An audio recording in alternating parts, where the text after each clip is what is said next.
Hello, I'm Amy. Welcome to the Museum of the History of Science. Instruments from some of the most important scientific breakthroughs of the modern era are here. The museum has an unrivaled collection of scientific artifacts, and there are incredible objects wherever you look.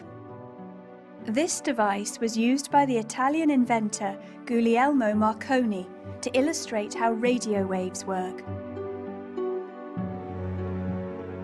Whenever he pushed a button, a bell would ring on the other side of the room.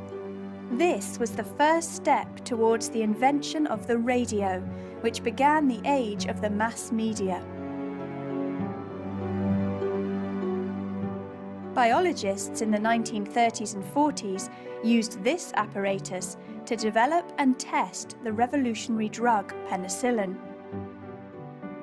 It was wartime, so they had to be innovative and even improvised with biscuit tins. But despite the lack of proper equipment, this research led to the large-scale production of the world's first antibiotic. Since then, the drug has saved millions of lives. But neither this penicillin apparatus nor Marconi's radio wave device is the most popular item on display in the museum. The museum's most celebrated artifact is this small blackboard. It might not look like much, but it was used by the genius physicist Albert Einstein. He visited Oxford in 1931 and explained his theories on the age and size of the universe using this very blackboard. You can still read his equations today, if you can understand them. The Museum of the History of Science is home to one of the largest collections of scientific instruments in the world. It opened as a science museum in 1925, thanks to the donation of a huge collection of scientific instruments from this man, Louis Evans. Evans was a paper manufacturer, but always had a keen interest in science, even as a child. He didn't do well at school, and contemporaries reported that he could not spell, but liked blowing himself up with chemicals.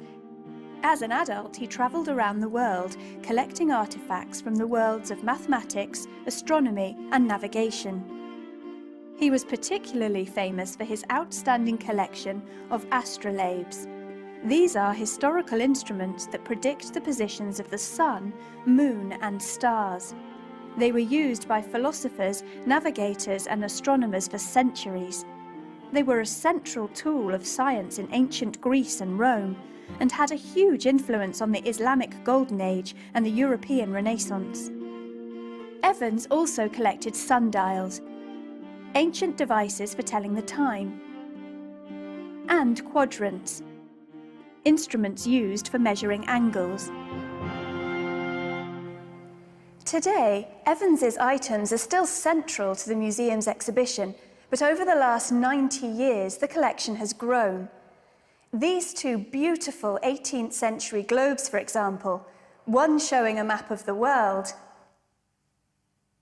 the other showing a map of the stars, used to sit in the library of Oxford University's All Souls College. This ornate silver microscope belonged to King George III. This old astrolabe was Queen Elizabeth I's. And the famous British engineer Isambard Kingdom Brunel owned this sextant, an instrument used to measure the angles between 2 points. There's an old clockwork universe showing the orbits of the solar system, and a variety of timepieces from ancient civilizations.